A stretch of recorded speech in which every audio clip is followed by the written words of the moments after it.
আমি বারণ করেছিলাম না যে যতক্ষণ না বাচ্চা হচ্ছে তুমি কোনো ব্রত রাখবে না, কোনো মন্দিরেও যাবে না। তাহলে কেন গেলে? ভুল হয়ে গেছে। আরে একবার দুবার 10 বার বুঝিয়েছি আমি।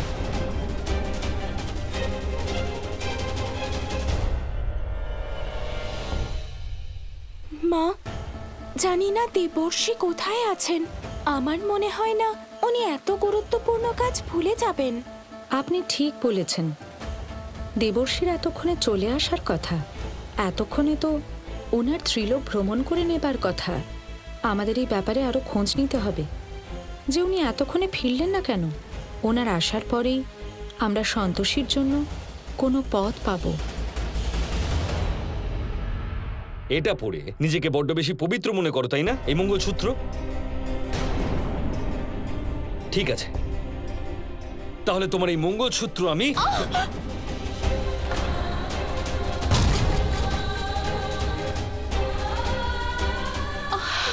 আজু স্যার কি করছেন? মঙ্গলসূত্র এটা আমার স্ত্রী হওয়ার লক্ষণ, এটা ছাড়ুন। বিয়ের চিহ্ন নিয়ে খুব চিন্তা দেখছি তোমার, কিন্তু স্বামীকে নিয়ে নেই।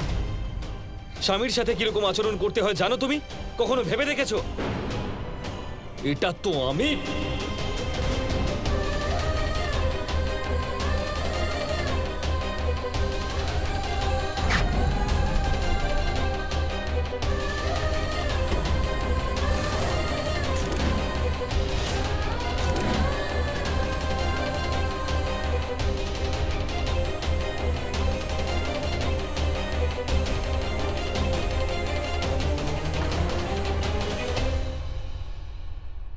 তৃষ্ণা তো এই ড্রামাটাকে খুব এনজয় করছে দেখছি। মনে হচ্ছে এও আমাদের মতো ইন্টেলিজেন্ট। ওর ব্যাপারে আরো ইনফরমেশন নিতে হবে, হয়তো আমাদের কোনো কাজে আসতে পারে। জামাইবাবু সন্তোষী দিদির সাথে এরম ব্যবহার করবে আমি কোনোদিন কল্পনাও করিনি। যদি আমি আগে এসব জানতাম তাহলে আমি কিচ্ছু বলতাম না। তাহলে কি গুড্ডুর নাম করে উনি আমাকেও বোকা বানাচ্ছেন? এবার চুপচাপ তুমি নিজের ঘরে যাও। আর যদি আজকের পরে তুমি এক পাও এই বাড়ির বাইরে রেখেছো, তাহলে বলে রাখলাম আমি কিন্তু তোমায় দেখে নেব।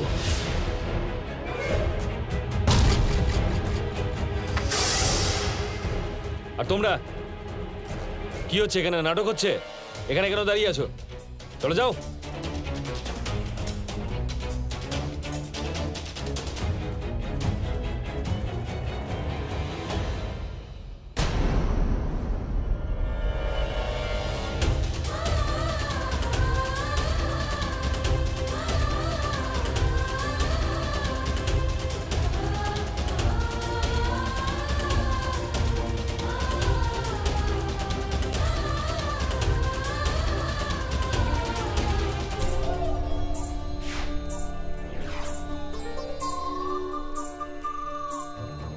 দেবী সন্তোষী, আপনি যতই চেষ্টা করুন না কেন আপনি আমার পরিকল্পনা কোনোদিনও জানতে পারবেন না। এবার শুধুমাত্র নিজের দৃষ্টি দ্বারা নিজের ভক্তকে কষ্ট পেতে দেখবেন।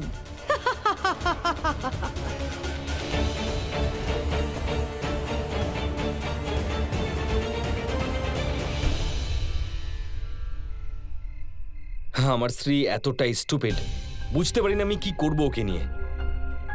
ফর ইউ আইস। এখন তো সবে 7টা বাজে, আমি ভাবলাম আপনি চা খেতে চাইবেন। চা? Old school. আমার মনে হয় না আপনি এরকম ওল্ড স্কুল থেকে বিলং করেন। Ice 2 cubes.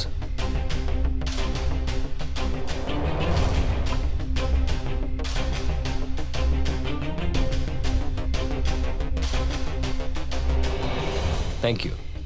চিয়ার্স। তোমার ওয়াইফের জন্য আমার খুব সরি ফিল হচ্ছে। ও কেমন ধরনের ওয়াইফ যে নিজের হাজবেন্ডকে সাপোর্ট করে না?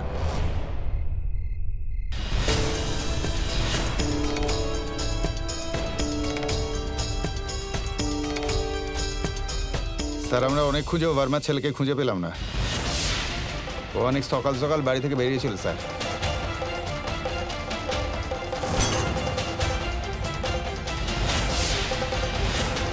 যাও এখান থেকে।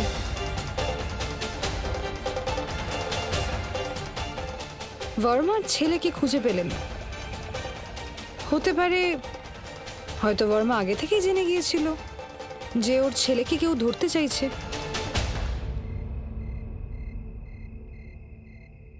কিন্তু এটা কি করে পসিবল হতে পারে? হতে পারে কেউ হয়তো বর্মাকে আগেই খবর দিয়ে দিয়েছে। তুমি আর আমি ছাড়া আর কি কেউ জানতো এই ব্যাপারে? কে হতে পারে?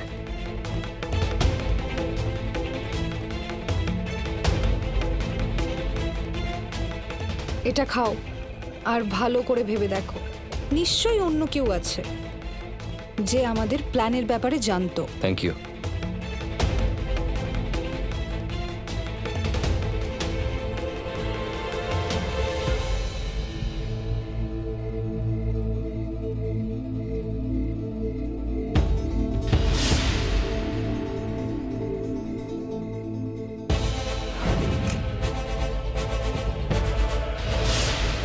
আপনি কাউকে মেরে ফেলার কথা বলছিলেন? তোমার মুখ থেকে যেন কোনোদিন আমার বিরুদ্ধে কোনো কথা না বেরোয়, বুঝেছো? যদি আমার বিজনেসের জন্য আমি বর্মার ছেলেকে মারতে পারি তাহলে তোমাকেও মারতে পারি, ঠিক আছে? সন্তোষী, সন্তোষী জানতো, আর ও আমাকে বলেও ছিল যে আমি যেন বর্মার ছেলেকে ছেড়ে দিই। আর আজ আমি ওকে বর্মার বাড়ির বাইরেই দেখতে পেয়েছি। সন্তোষী করেছে।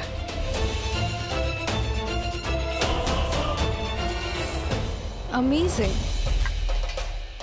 তোমার স্ত্রী সন্তোষী একদম ওই ফুলের সাথে ওই যে কাঁটা থাকে না, তার মতো তোমার পথে দাঁড়িয়ে আছে, তোমাকে কখনো সামনে এগোতে দেবে না। আপনি ঠিক বলেছেন। এই যে সন্তোষী আছে না, ও আমার জীবনটাকে নরক করে দিয়েছে, কিন্তু আমার পথের এই কাঁটাকে আজ আমি আমার জীবন থেকে বার করে দেব।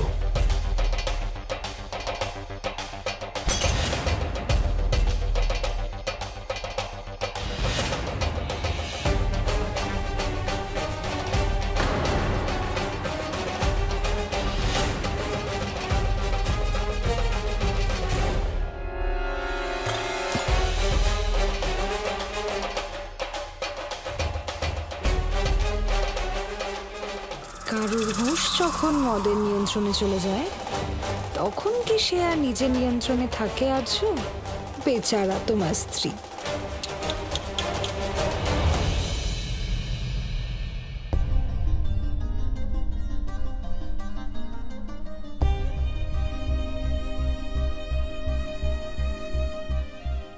আমিও কি অদ্ভুত মা, তুমি আসার আগেই তোমাকে কত কষ্ট দিচ্ছি।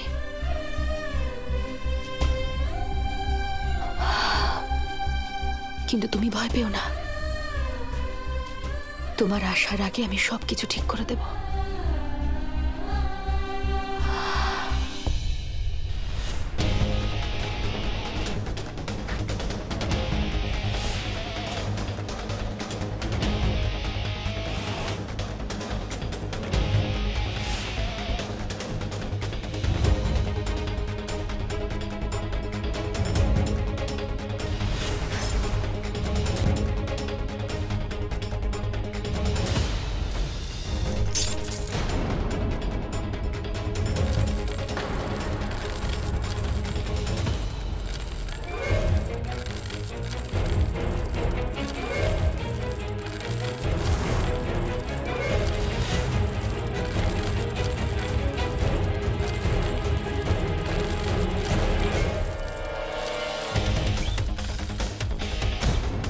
আর্য স্যার,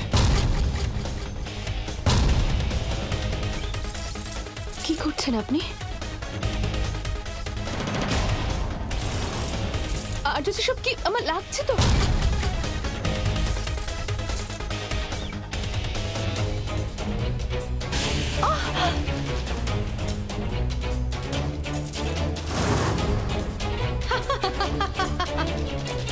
আর্য স্যার, সন্তোষী দিদি, সন্তোষী দিদি, জামাই বাবু, এ আপনি কি করছেন?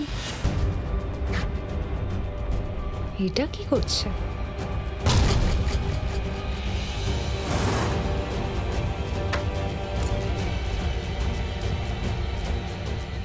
অঙ্কুর, আমরা যেটা করতে চেয়েছিলাম সেটা আর্য নিজেই করছে। Very good, enjoy. এবার তুমি আর কোথাও যেতে পারবে না। তোমাকে সোজা করার এই একটাই উপায় আমার কাছে বাকি ছিল, আর এতে আমার বাচ্চাও সেফ থাকবে। কিন্তু আর্য স্যার, আমি এইভাবে কি করে থাকবো? এই বাজে বকা তালাটা- বন্ধ করো। Just shut up. যদি এরপরে মুখ থেকে আরেকটা শব্দ বের হয় তাহলে মুখে টেপ মেরে দেবো। আর্য স্যার, একবার ভেবে দেখুন, এভাবে আমার কষ্ট হচ্ছে তো। আমি বাইরে কোথাও যাব না, আপনি শুধু তালাটা খুলে দিন প্লিজ।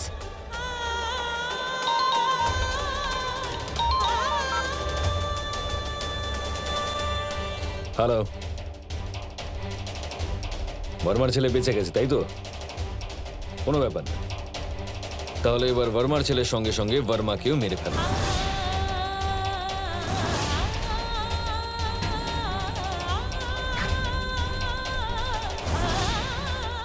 দুজনকেই মেরে ফেলো।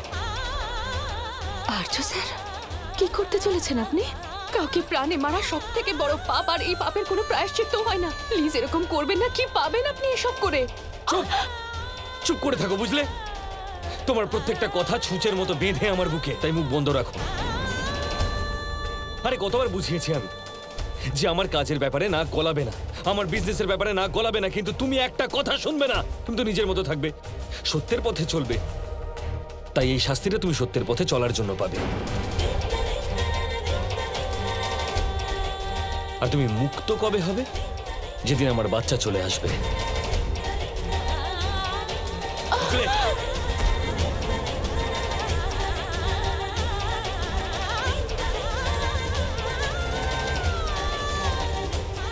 চলো। এনাকে আমি নিজের দলে রাখবো, আমার কোনো কাজে লাগতে পারে।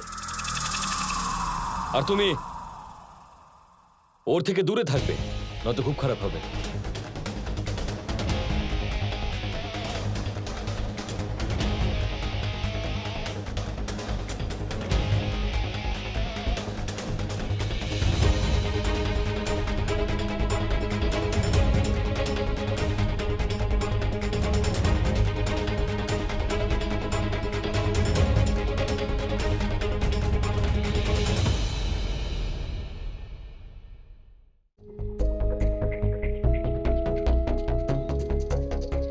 সন্তোষীটা আমার মাথা খারাপ করে রেখেছে।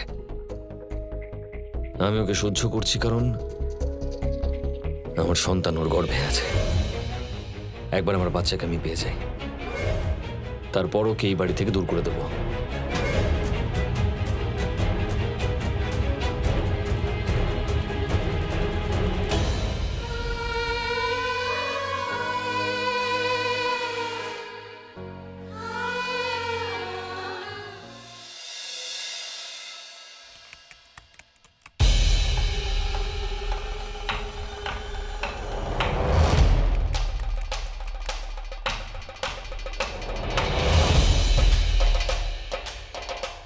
এইভাবে গোয়েন্দাগিরি করাকে চুরি করা বলে। আমি তো এমনি এসেছিলাম এটা জানার জন্য যে আপনার কিছু লাগবে কিনা। থ্যাঙ্কস, আপনি আমার কথা ভেবেছেন, কিন্তু আমার কিছু লাগবে না, আপনি যেতে পারেন। একে তো আমার থেকেও চালাক মনে হচ্ছে, কিন্তু মধু মিশ্র নিজের থেকেও বেশি চালাকদের পছন্দ করে না।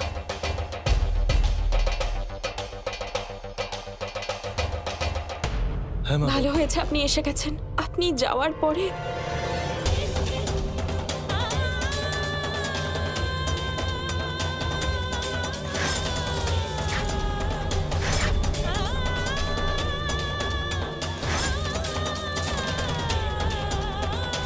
হে ভগবান, আর্য তো দেখছি শয়তানের রূপ ধারণ করেছে। আর্যকে আমি পরে বুঝবো, আগে আমি সন্তোষীকে দেখে আসি।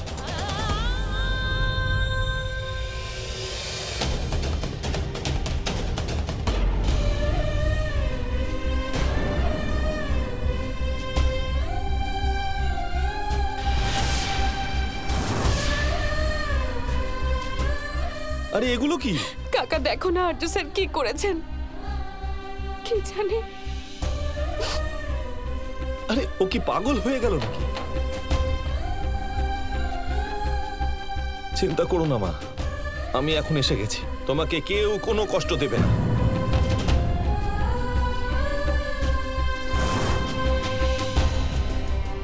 আমি এক্ষুনি আসছি। পাগল হয়ে গেছে ছেলেটা, কিছু বুঝতে পারছি না কি হয়েছে।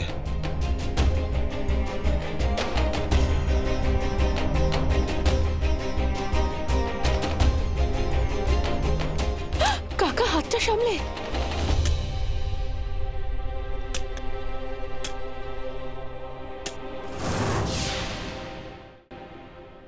দাঁড়াও।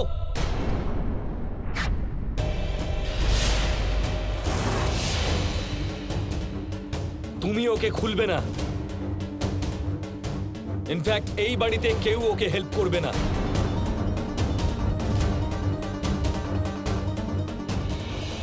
আর্য, মনে হচ্ছে তুমি নিজের বোধ বুদ্ধি হারিয়ে ফেলেছো। একজন গর্ভবতী মহিলার সাথে এরকম আচরণ করছো। আরে ও মা হতে চলেছে, মা।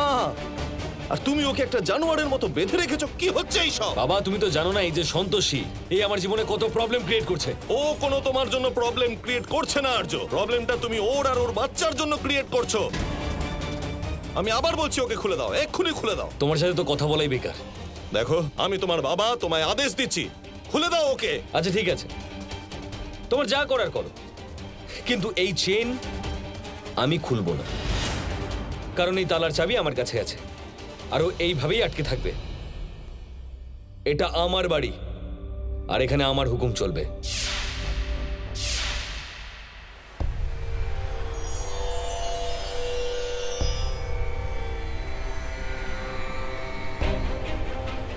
মা, ব্রহ্মদেব কি বললেন? মা, আপনাকে অত্যন্ত ব্যাকুল মনে হচ্ছে। বলুন না, ব্রহ্মদেব কি বললেন? গো মাতা, আমাদের যে করেই হোক না কেন তৃষ্ণার আসল সত্যিটা জানতে হবে।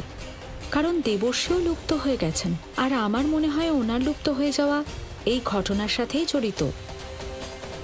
দেবী পৌলমীর নিবাস স্থলে নিশ্চয়ই কোনো রহস্য লুকিয়ে আছে, যার জন্য দেবর্ষীও কোনো বিপদে পড়ে গেছেন।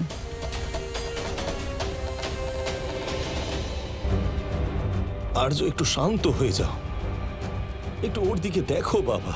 কেমন ওর ফুলের মতো মুখটা শুকিয়ে গেছে। আরে ও তোমার স্ত্রী, তোমার সন্তানের মা হতে চলেছে, একবার ভাবো। ব্যাস বাবা, ব্যাস। আমি যেটা বলেছি সেটাই ফাইনাল। দাও তো, হাতুড়িটা দাও।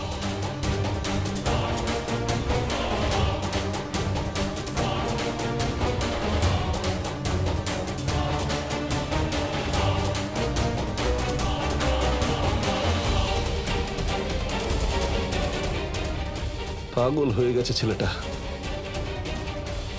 আরে আর্য পাগল হয়ে গেছে।